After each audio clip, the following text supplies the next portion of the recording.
여러분 나라마다 이제 가보면 절기라는 게 있지 않습니까? 우리나라에도 지키는 절기들이 있죠. 예를 들면 3.1절, 강복절, 개천절, 국군의 날 이렇게 지키는 절기들이 있습니다. 근데 나라만 있는 것이 아니라 교회도 우리가 절기가 있다는 여러분 잘 아시죠? 성탄절, 부활절, 추수감사절 여러 가지 저 많은 절기가 있는데 그 절기 가운데 여러분 어떤 절기가 좀 좋다고 생각이 되십니까? 이 절기마다 이 특색이 있죠. 이 성탄절은 전 세계 모든 사람이 좋아하는 절기예요. 예수를 믿든 믿지 않든 이 성탄절이 되면 모든 사람들이 좋아하는 그런 절기고요. 추수감사절은 특별히 어느 나라 사람들이 좋아하는 절기예요? 미국인들이 좋아하는 절기죠. 그래서 미국인들이 1년 가운데 가장 기다리고 또 뭐니까 좋아하고 축제장이 열리는 것이 바로 추수감사절입니다. 왜 그런가? 이유가 있죠. 자, 성탄절과 추수감사절은 어떤 사람이 특별히 좋아하나요?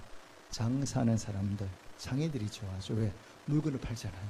성탄절 되면 백화점에서 제일 먼저 트리 만들고 예수님 백화점 오신 것도 아닌데 백화점에 제일 화려하고 막 좋아요. 왜? 물건 팔, 선물 팔 욕심으로. 또 미국은 되면 추수감사절이 1년 가운데 제일 큰 명제다 보니까 이 추수감사절의 매출이 어마어마하게 늘어나요. 그래서 이 추수감사절을 굉장히 기다리는 그런 경향이 있죠. 자, 그런데 부활절은 어떻습니까? 세상 사람들은 부활절 잘은 모릅니다. 오늘 부활절인데 세상 사람들이 교회가 오늘 부활절 이렇게 아는 사람이 있겠습니까? 거의 없어요. 그러니까 성탄절은 좀 많이 알고 추수감사절은 특히 미국인 같은 경우는 잘 알죠. 교회를 나오든 안 나오든 하는데 이 부활절은 그렇잖아요. 예수 믿는 사람들만이 지키는 축제고 절기가 바로 이 부활절이거든요. 근데 이 부활절은 이 세상에 상술 같은 게 녹아있지 않은 순수면이 그대로 남아있는 것이 바로 이 부활절입니다. 근데 이 부활절을 예수 믿는 우리와 특별히 교회 모든 성도들이 정말로 진심으로 기뻐해야 될 절기가 바로 이 부활절이에요. 왜 그러냐 그러면요, 다른 이유도 여러 가지 있겠지만 이 땅에 교회가 세워졌어요. 여러분, 교회가 언제부터 세워졌죠? 그 다음에 어떻게 세워졌어요? 교회가 어떻게 세워졌어요? 언제부터 세워졌다고 생각이 드세요? 옛날에는 교회라는 게 없었습니다. 유대인들은 교회가 아니고 어디서 모여서 예배를 드렸어요? 회당이라는 곳에. 근데 교회라는 게 어떻게 생겼고 언제 생겼지? 이거 가장 깊은 관계가 있는 게 바로 뭐냐? 부활절이에요. 교회가 어떻게 언제 세워졌어요? 이 부활절 때문에 세워졌고 이 부활절로 인하여 이 교회가 이 땅에 세워지고 복음이 전파되는 일들이 벌어졌거든요. 자, 그럼 어떻게 해서 이 부활절에 교회가 세워지게 된 날을 제가 좀 설명을 드릴게요.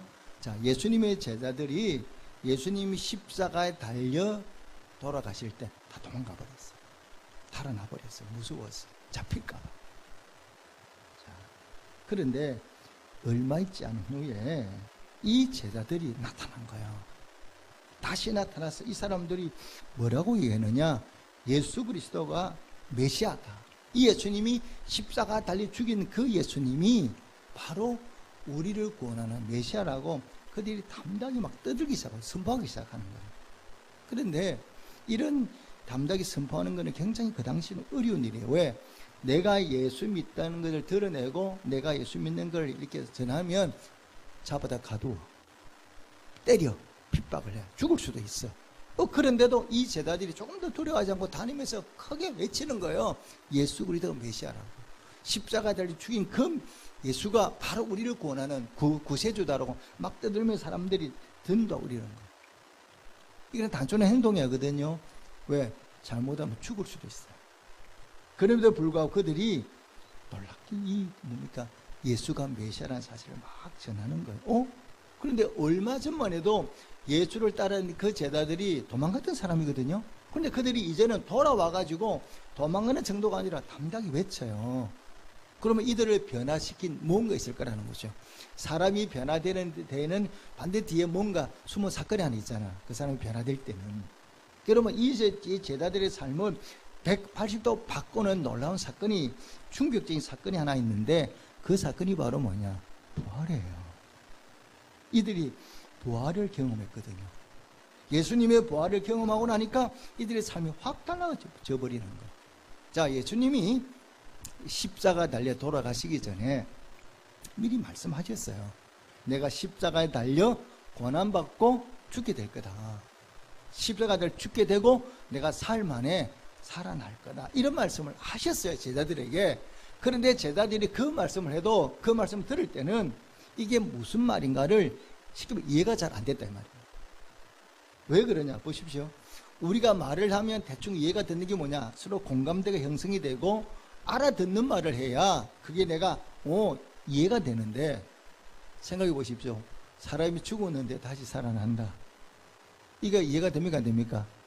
듣기는 듣는데 실제로 머리로 우리가 가슴 이해가 안 되는 거예요. 사람이 죽고 어떻게 살아나? 여러분, 오늘도 여러분에게 사람이 죽었다가 다시 살아나 이렇게 말하면 아무도 잘 안 믿을 거예요. 그러니까 그런 일을 본 적도 없거든.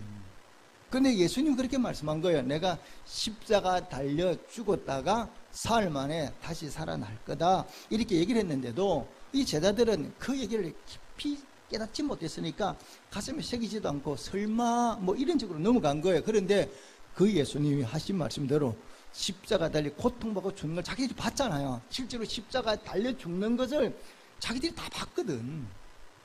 창에 찔린 것도 봤거든. 그런데 그 예수님이 다시 살아나신 거예요. 이걸 보고 제자들이 확 바뀌게 된 거예요. 예수님이 부활하셔서 자기들을 찾아오니까 제자들이 어떻게 봤다고요? 뭐다? 영으로 왔다는 거예요. 지금 귀신처럼 영만 예수님이 오셨는가 보다 이렇게 했는데 예수님이 뭐라고 말씀하세요? 아니다라는 거예요. 너희가 내 몸을 만져봐라. 못자국, 찢긴 장자국 다 있지 않냐? 난 영이 아니라 살이 있지 않냐? 내가 언제나 모습이지 않냐? 내가 믿지 못해 만져봐라. 진짜 만져보는 게 예수님이 그대로 살아나신 거예요. 제자들이 너무나 놀란 거예요. 이 예수 부활을 경험하고 난 다음부터 이 제자들의 삶이 어떻게 해요? 달라지기 시작했어요. 그리고 그들이 그 부활하신 예수님을 전가하기 시작한 거예요. 이 부활하신 예수님이 누구다? 바로 그분은 우리를 구원하러 오신 메시아다. 우리가 그분을 믿지 않으면 구원받을 수 없다 하고 외치기 시작했어요. 그랬더니 많은 사람들이 그 외치는 말씀을 듣고 복음을 듣고 사람들이 예수를 믿기 시작했어요. 예수를 사람들이 믿는 사람이 막 늘어나면서 그런 사람들이 모여서 예배를 드렸어요. 예배드리는 공동체가 모여된 게 바라고요. 오늘날 교회가 된 거예요. 그래서 교회가 세워지게 된 거예요. 일단 그래서 교회가 세워지게 된 게 어떤 절기하고 상관이 있다고요? 바로 이 부활절하고 관계가 있는 거예요. 부활절로 인하여 이 땅에 교회가 세워지고 교회가 사람들이 모여서 교회에서 이제 예배드리게 된 거죠. 그래서 교회라는 게 바로 뭐냐? 예수님의 부활을 믿는 성도들이 모여서 만든 공동체가 바로 교회예요. 그래 교회의 시작은 성탄절이 아니라 어디서부터 시작이 됐다고요? 부활절부터 이 교회가 이제 시작이 된 거죠. 그래서 교회 공동체에 우리 기독교의 가장 중요한 신앙의 핵심이 바로 뭐냐? 이렇게 물어보면 그것이 다름 아닌 십자가 부활입니다. 그래서 교회에서 이 십자가 부활을 말하지 않으면 교회는 아무런 생명력이 없는 거예요. 그래서 부활을 전하지 않는 교회, 이 부활의 능력을 믿지 않는 교회는 아무런 힘이 없고 능력이 없어요. 우리 기독교가 다른 종교와 가장 큰 차이점이 뭐냐? 이렇게 물어보면 바로 부활이에요. 어떤 종교도 우리 기독교 외에는 이 부활을 얘기하는 종교가 없어요. 우리 기독교만이 가지고 있는 독특한 종교, 힘, 능력이 어디서부터 오느냐 그러면 이 바로 부활에 있거든요. 그래서 이 기독교 생명력은 어디서 결정이 되느냐 그러면 바로 이 부활에서 결정이 돼요. 오늘 한국 교회가 신앙 가면 갈수록 교회가 힘을 잃어버려요. 왜 그렇습니까? 교회 중심이 십자가 부활인데 많은 그리스도인들이 이 십자가의 부활을 머리로만 알아. 머리로만 알고 이 부활 신앙을 소유하지 않으니까 어떻게 되는 거예요? 능력이 사라지는 거예요. 그러니까 우리 신앙의 초점이 어디다 맞춰야 되느냐? 초도교회들처럼 이 부활에 초점을 맞춰야 되는데 오늘 많은 사람들의 신앙생활이 뭐냐? 예수 믿으면 복 받는데 여기서 초점을 맞춰. 그리고 예수 믿으면 어떻게 복 받느냐? 좀 잘 살고 높이 되고 늘 이런 것만 생각하다 보니까 우리 기독교 속에 뭐냐? 능력이 막 사라지기 시작해요. 여러분 예수 믿어 복을 받는다는 게 하나님이 우리가 예수를 잘 믿으면 물질의 복도 주시는 것도 사실이에요. 그게 사실이 아닌 건 아니에요. 그런데 우리 신앙의 초점은 거기 있는 게 아니다 이 말입니다. 기독교 초점이 어디 있느냐? 부활이 있다는 사실을 여러분 꼭 마음에 새기시기를 주님의 좀 축복합니다. 그래 초대교회는요 굉장히 능력이 많은 교회였어요. 그래서 많은 교회가 꿈꾸는 교회가 초대교회를 돌아가자는 거죠. 왜 그러냐? 이 초대교회 교인들은 뭐로 가득 차 있냐 그러면 부활신앙으로 가득 차 있는 거예요. 부활의 능력으로 이 부활을, 예수님 부활을 눈으로 목격한 사람들이 모여서 예배를 드리니까 이 부활의 능력이 얼마나 대단한가를 아니까 이들은 뭘 전하느냐? 부활을 전하며 살았거든요. 그러니까 그 교회를 통해서 엄청난 능력이 나타나기 시작하는 거예요. 자, 그러면 우리도 마찬가지거든요. 우리가 신앙을 회복해야 된다는 얘기는 다른 말로 말하면 우리가 뭘 회복하느냐? 이 부활의 신앙을 회복해야 돼요. 그러면 여러분 부활신앙이 뭐예요? 예수님이 십자가에 달려 죽으시고 사흘 만에 살아나셨다. 이것을 아는 게 부활신앙입니까? 이거는 지식이거든요. 이거는 신앙이 아니에요. 그냥 예수님이 십자가에 달려 죽으셨다가 사흘 만에 살아나셨대. 이거는 지식이지 신앙이 아니에요. 그러면 이 성경에서 말씀하고 있는 부활신앙이라는 게 뭐냐는 거예요. 우리가 이 부활신앙을 회복해야 되는데 이 부활신앙이 뭐냐 이렇게 물어보면 오늘 신구약 본문은 이 부활신앙이 무엇인가에 대해서 말씀하고 있거든요. 자, 예수님이 십자가에 달려 죽으시고 사흘 만에 돌아가셨어요. 그래서 죽으시고 돌아가시고 사흘 만에 부활하셨어요. 그런데 부활하신 예수님이 하늘로 뿅 하고 올라가신 게 아니에요. 부활하신 다음에 예수님이 어떻게 하셨냐? 먼저 부활하신 예수님이 여자들에게 찾아오셨어요. 여자들이 만났어요. 오늘 신약 본문 이거 아닙니까? 부활하신 예수님이 누구를 만나느냐? 여자들을 만나게 됐어요. 제일 먼저 만난 게 이 무덤을 찾아온 여자들이에요. 자, 신약 시대의 무덤은 어떠냐? 유대인들이 무덤은 바위에다가 굴을 파요. 굴을 파서 거기다가 뭡니까? 시신을 안치하고 돌로 먹는 게 무덤이거든요. 그러니까 오늘 이 그림처럼 이래요. 유대인들은 무덤이 우리처럼 땅에 묻는 게 아니거든요. 그런데 무덤이 돌이 굴러나오고 예수님이 무덤 밖으로 나오신 거잖아요. 살았어요. 부활하셔가지고. 그래서 이 여자들이 무덤을 찾아갔더니 예수님이 살아난 소식을 누가 전하느냐? 천사가 전해요. 천사가 뭐라고 말하는가 보시겠습니까? 자, 28장 7절 말씀입니다. 6절 7절 말씀입니다. 6절 7절 말씀 함께 읽겠습니다. 시작. 그가 여기 계시지 않고 그가 말씀하신 대로 살아나셨느니라. 와서 그가 누우셨던 곳을 보라. 또 빨리 가서 그의 제자들에게 이르되 그가 죽은 자 가운데서 살아나셨고 너희보다 먼저 갈릴리로 가시나니 거기서 너희가 배우리라 하라. 보라, 내가 너희에게 일렀느니라 하거늘. 아멘. 천사가 뭐라고 했냐? 예수님이 살아나시고 예수님이 어디로 가겠다? 갈릴리로 가겠다. 이렇게 이 얘기를 다른 제자들에게 전해라. 이렇게 천사가 얘기를 했거든요. 여자들이 너무 놀랐어. 여자들이 예수님이 보내는 소식을 듣고 놀라기도 하고 기쁘기도 하잖아요. 죽었던 사람이 살아났으니까. 그래서 막 달려가서 이 소식을 전하려고 하는데 부활하신 예수님이 이제는 여자들이 실제 나타난 거예요. 나타나셔서 예수님 여자들에게 뭐라고 말씀하셨는가 보겠습니다. 여자들이 뭐라고 말씀하셨나? 10절입니다. 10절 말씀 함께 읽겠습니다. 시작.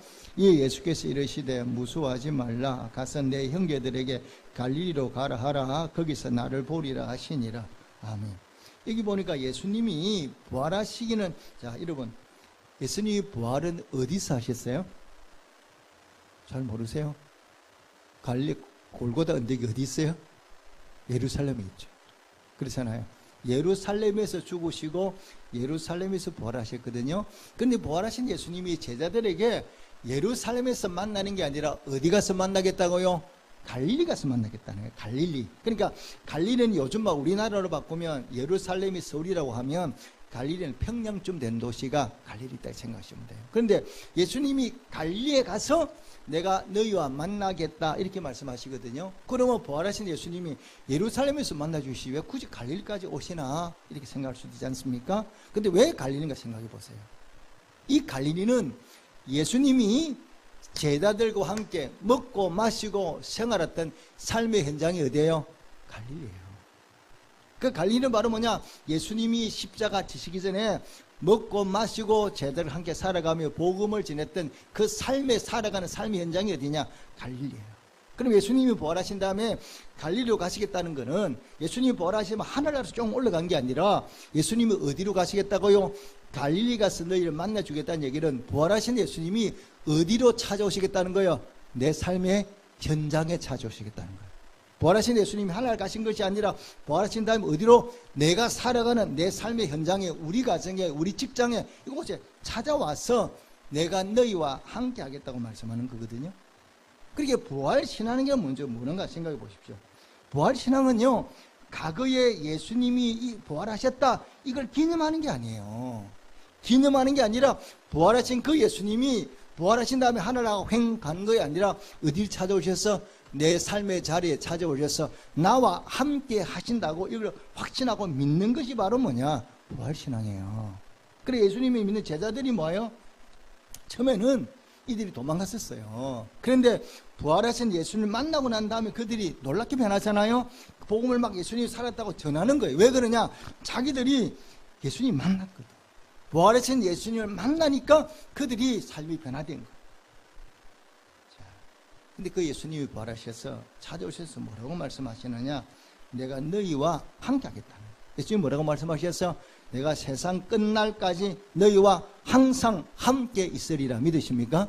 이게 예수님이 제대로 하신 말씀이에요. 그래서 부활하신 예수님이 하늘나라로 가신 것이 아니라 내 삶의 자리에 찾아오셔서 나와 날마다 함께 하셔. 내가 어디 가든지 내가 머무는 곳마다 나와 함께 하신다는 걸 믿는 것이 바로 뭐냐? 이게 부활신앙이에요.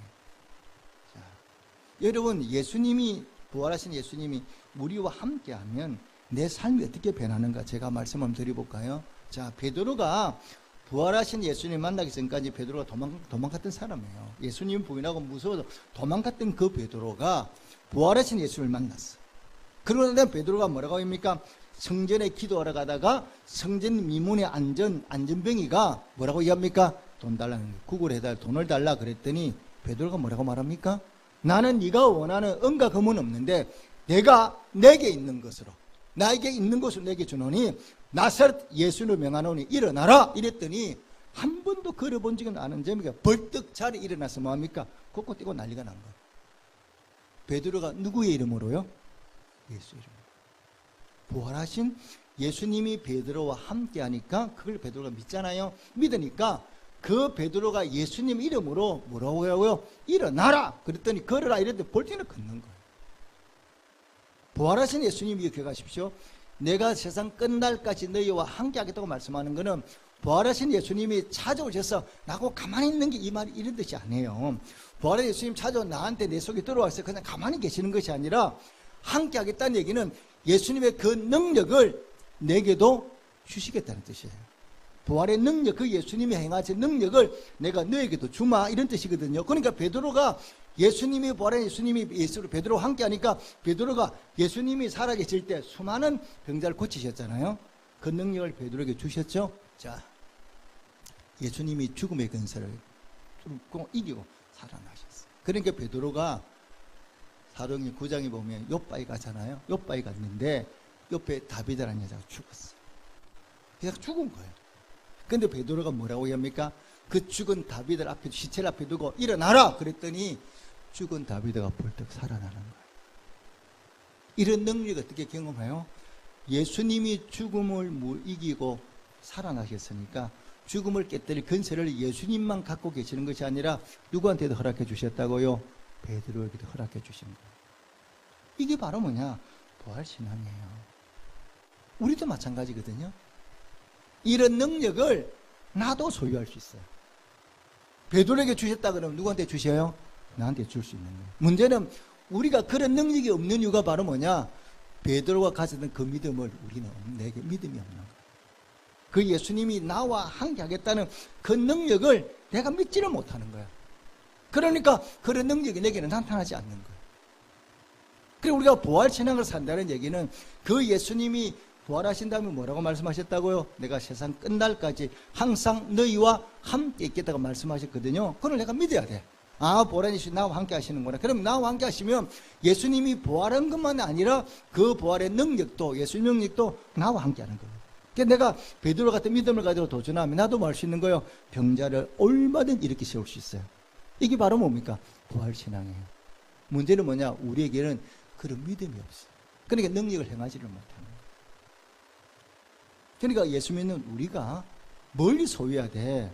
이 부활절을 맞이해서 반대 생각하는 게 아니라 이 부활하신 예수님이 뭐라고 말씀하셨다고, 죽음의 근세를 이기고 살아나신 이 예수님이 내가 세상 끝날까지 너희와 함께 하겠다 그랬으니까 그 부활의 주님 나와 함께 하심을 믿고 그분의 능력이 내게도 임한다는 사실을 기억하고 그 능력을 가지고 세상과 싸워서 승리하는 힘쓰는 성도가 되시기를 주님의 축복합니다. 이걸 회복하는 게 부활신앙이에요. 그 문제는 뭐냐? 우리는 이런 데 관심이 없고 세상에 뭘 먹을까 멀리 보고 여기만 관심이 있어. 그러니까 이런 능력을, 우리가 부활의 능력을 내가 경험하기 어려운 거예요. 예수님이 안 주는 게 아니라 내가 그걸 강구해야 되고 예수님께 기도하고 내가 그 능력을 내게 달라고 기도하면서 우리가 부활신앙을 무장하고 살아야 되는데 그렇게 하지 않으니까, 그런 믿음이 없으니까 이런 능력을 우리가 소유하기 어려운 거예요. 오늘 구약의 본문은요, 제가 참 오랫동안 고민하는 내용이었어요. 답이 안 생겨. 무슨 얘기냐? 하나님이 아브라함에 나타나셨잖아요. 뭐라고 말씀하셔? 내 독자 이삭을 모리아 산에 가서 번제로 바치라고 말씀하셨잖아요. 그거는 번제물로 바친다는 얘기는 간단히 말하면 죽이겠다는 그 얘기, 죽이라는 그 얘기잖아요. 근데 이 아브라함이 누구야? 이삭의 아버지야. 그런데 하나님이 아버지에게 나타나서 뭐냐? 내 아들을 번제물로 드리라는 얘기는 네가 죽이라 이 말이거든요. 그러면 아버지가 아들을 죽여야 돼. 하나님 말씀에 순종하려면. 그런데 자, 여러분, 그 일이 쉬운 일입니까? 어려운 일입니까? 대답 좀 해요. 쉬워요? 어려워요? 어렵잖아. 내가 내 손으로 아들을 죽이니 그게 어떻게 쉬운 일이에요? 그런데 내가 이 창세기를 여러분 가만히 읽어보세요. 읽어보면 아브라함이 하는 행동을 보면요, 이해가 안 돼요. 저는 이 성경을 읽으면서 한동안 참 고민이 된 거예요. 아브라함은 정말로 이상한 사람이다. 하나님이 아들을 죽이라고 말하면 나는 못 죽여요 이렇게 말해야 되는데 그런 말도 하지도 않아. 그리고 아들을 번제물로 드리라 그랬는데 우리 같으면 며칠 끌다가 호미나 이렇게 드릴 것 같은데 아브라함은 아침에 그 말씀 받고 눈을 뜨자마자 아들 데리고 어디로 가요? 모리아 산으로 가요. 아버지가 제정신인가 아닌가? 그렇잖아요. 내가 진짜로 아버지 같으면 이런 것 같으면 하나님이 말했다고 그 다음날 아침에 애들 데리고 가겠어요? 우리 못 가잖아요. 근데 아브라함은 가거든요. 근데 이 아브라함과 아들 얘기를 들어봐도 아브라함이 아들을 죽이니 너무 담담한 거예요. 아버지가 막 걱정하고 불안하고 이래야 되는데 그런 마음이 하나도 없어요. 창세기 읽어보시면 이 아브라함과 이 이삭의 대화가 너무나 담담한 거예요. 제가 그랬어요. 아브라함은 냉철한인가? 인정도 없나? 제가 그런 생각 참 많이 했거든요. 그런데 나중에 실제로 아들을 눕혀놓고 칼 가지고 사정없이 막 내리 찍으려고 그러잖아요. 그런 아브라함 보고 누가 더 놀랐어요? 하나님이 놀랐어요. 하나님이 놀랐어요. 아브라함아 그만해라 이렇게 말씀할 정도로. 그럼 아브라함이 도대체 아들 이삭을 사랑하지 않나? 그러면 하나도 사랑하지 않나? 이게 아니에요. 그러면 아브라함이 어떤 사람인가를 신약에 기록해 놓았어요. 아브라함이 그 독자 이삭을 번제로 드릴 수 있는 힘이 어디서 왔는가를 성경이 말씀하고 있거든요. 자, 여러분 수고스럽지만 신약 성경 365페이지를 한번 펴보시기 바랍니다. 신약 성경 365페이지입니다. 365페이지 히브리서 11장 19절 말씀입니다. 19절 말씀. 히브리 11장 19절 말씀 한 절만 함께 읽겠습니다. 시작. 그가 하나님이 능히 이삭을 죽은 자 가운데서 다시 살릴 줄로 생각한지라 비유컨대 그를 죽은 자 가운데서 도로 받은 것이니라. 아멘. 어떤 말씀입니까? 내가 하나님이 이삭을 주셨어요. 100세가 되던 해에 내가 아들을 낳지 못할 그때 하나님이 이삭을 주셨어요. 낳았어. 이까지 키웠어. 근데 그 하나님이 뭐라고 말씀하느냐? 그 이삭을 번제물로 드리라고 말씀했어요. 그래서 하나님이 약속을 해주셨어요. 내 씨가 이 이삭을 통해서 퍼져나갈 거다. 그런데 씨가 퍼져나간다는 얘기는 이삭이 장가를 가야 됩니까? 안 가야 됩니까? 가야 돼. 씨가 퍼져나가잖아요. 그런데 이삭이 지금 10몇 살이니까 아직까지 장가도 못 갔어요. 죽으면 하나님의 약속이 거짓말이 됩니까? 참말이 됩니까? 거짓말이 되잖아. 하나님 약속이 거짓말이잖아. 이삭이 아들 낳는 못 낳고 죽어버렸으니까. 죽었으니까. 그러니까 아브라함은 어떤 믿음이 있습니까? 하나님이 주신 것도 하나님이고 하나님이 이삭을 번제로 드려야 내가 드리면 죽은 이삭을 누가 살려줄 거다? 하나님이. 아득한 나는 무슨 신앙을 소유하고 있어요? 부활 신앙을 소유하고 있잖아요. 아브라함. 그러니까 아브라함이 믿음의 조상이 될 수 있던 거죠. 그렇잖아요. 아브라함 이런 신앙을 소유하고 있는 거예요. 그러니까 아브라함은 우리가 믿음의 조상이라고 부르는 거예요. 아브라함은 아득한 옛날에 이미 부활신앙을 소유하고 있는 거예요. 내가 죽여도 누가 살려놓을 거다. 하나님이 죽이라고 말씀하셨으니까, 번제로 드리라고 말씀하시니까 하나님 말씀 순종하면 하나님이 이 죽은 이삭을 다시 살려놓을 거라고. 이런 신앙입니다. 이게 바로 뭐냐? 부활신앙입니다. 여러분, 이 초대교회는요 참 핍박이 많았어요. 예수 믿는다고 사람들이, 엄청난 사람들이 죽었어요. 이 특히 네로는 이 예수 믿는 사람을 엄청나게 많이 죽였거든요. 핍박을 했어. 그래서 네로 시대 때 엄청난 초대교회 교인들이 로마에서 죽었어요. 어떻게 죽었느냐? 특히 네로는 이 예수 믿는 사람을 잡아다가 콜로세움에다 던져넣는 거예요. 콜로세움에다 던져넣고 그 콜로세움 지하에서 사자를 키워. 근데 사자를 굶겨가지고 이 굶긴 사자를 어떻게 하느냐? 예수 믿는 교인들, 성도들이 뜯어먹도록, 산채로 이 사람들 뜯어먹도록 사자를 풀어놓는 거예요. 그러면 배고픈 사자가 이 교인들이 앉아있으니까 와서 말끔하게 뜯어먹을 거 아닙니까? 그걸 즐기는 거예요. 그래서 사람들이 확 둘러앉아서 이 사자들을 풀어서 이 사자들이 교인을 뜯어먹는 모습을 이제 지켜보고 있는 거예요. 근데 수많은 그리스도인들이 사자에 뜯겨서 죽었어요. 실제로 죽었어요. 그런데 이 네로가 원하는 것은 뭐냐? 네로가 원하는 것은 이 예수 믿는 사람들을 잡아다가 그 골로새움에 풀어놓고 사자를 집어넣으면 우리 같으면 사자를 피해서 도망을 가야 안 가? 가겠죠. 그걸 원한 거예요. 그리고 살려달라 빌기를 원한 거예요. 우리 살려주세요. 이렇게 하기를 원한 거예요. 그런데 어느 한 명도 도망가는 법도 없어. 살리다 말하는 법도 없어. 앉아서 찬송하며 사자가 뜯어먹는데도 찬송하며 기도하면 그래서 죽는 거예요.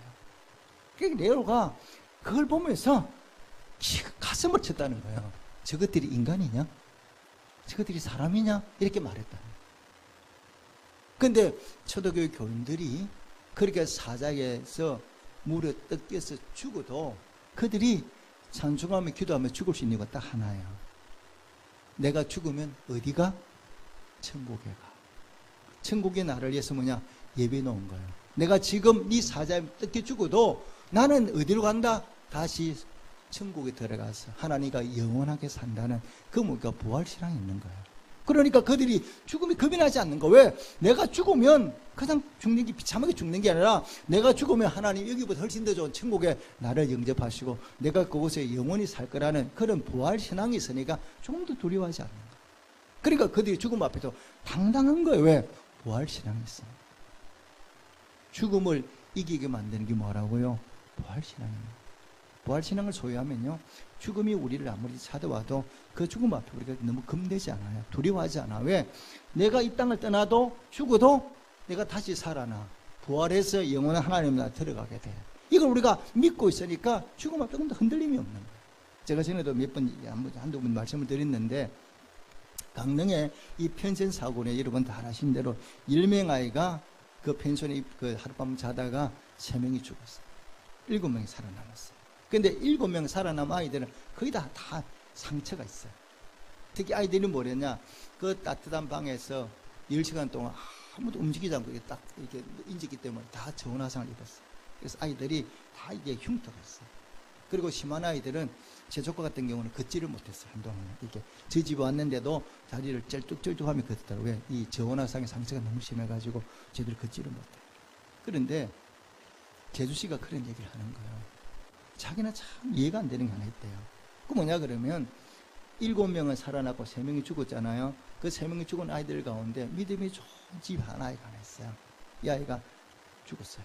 근데 그 엄마가 아주 신앙생활 잘하는 분인데요. 자기들에게 문자를 보내주는 거예요. 재수 씨한테 이게 흉터가 잘 회복되고 있나, 잘 낫고 있나, 이렇게 문자를 보내주는 거예요. 그런데 재수 씨는 그런 얘기를 해요. 나 같으면 못 그런다는 거예요. 내 아이가 죽었는데 어떻게 살아남은 아이들 집에 문자를 보내냐 이거예요. 내 아이가 죽었는데. 여러분 같으면 하시겠어요? 이 애들은 살아남았고 내 아이는 죽었잖아요. 근데 어떻게 죽은 엄마가 살아남은 아이 엄마한테 문자 보내가지고 애들이 괜찮냐 이렇게 말할 수 있냐고요. 엄마는 자기 아들 죽은 거 하나도 안 아프나요?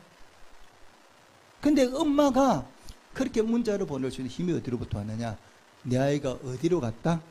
천국에 갔다. 내 아이가 죽었지만 어디 갔다? 천국에 가서 살고 있다는 거예요. 나도 세상 떠나면 어디 가서 천국에서 이 아이를 만날 줄 확신이 있는 거예요. 확신이 있으니까 슬프지 않는 게 아니야. 슬프지 않은 게 아니라 내 아이가 세상을 떠나면 슬프지만 내 아이 그 부활신앙이 그 아픔을 이겨내도록 만드는 힘이 그 속에 있는 거예요. 왜? 다시 만날 수 있어요. 지금은 마음이 힘들지만 좀 지나고 나면 나도 세상 떠나고 나면 그 아들을 다시 천국에서 만날 수 소망이 있으니까 이 슬픔을 이겨낼 수 있는 힘이 있는 거예요. 그래서 초대교회에 성도들이 세상을 떠날 때 사도 바울이 그렇게 얘기를 했어요. 너무 슬퍼하지 마라. 세상 가족들 중에 사람이 세상을 떠나게 되잖아요. 떠날 때 이 사도 바울이 뭐라고 고민하느냐. 너무 슬퍼하지 마라. 그래 슬프지 않냐. 슬픔 맞다는. 그런데 왜 그렇게 너무 슬퍼하지 않아도 되냐 그러면 잠시 잠깐 동안 세상 떠나면 우리도 뭐냐? 하나님 나라 가서 또 만나게 될 거니까 너무 슬퍼하지 말라 이렇게 얘기하는 거예요. 이게 바로 뭐냐? 부활신앙. 예수 믿는 우리에게 주어진 가장 큰 선물이 뭐냐? 우리가 세상을 떠나도 하나님이 우리를 위해서 영원한 천국을 예비해 놓으셨다는 이 사실을 믿으시기를 주님께 축복합니다.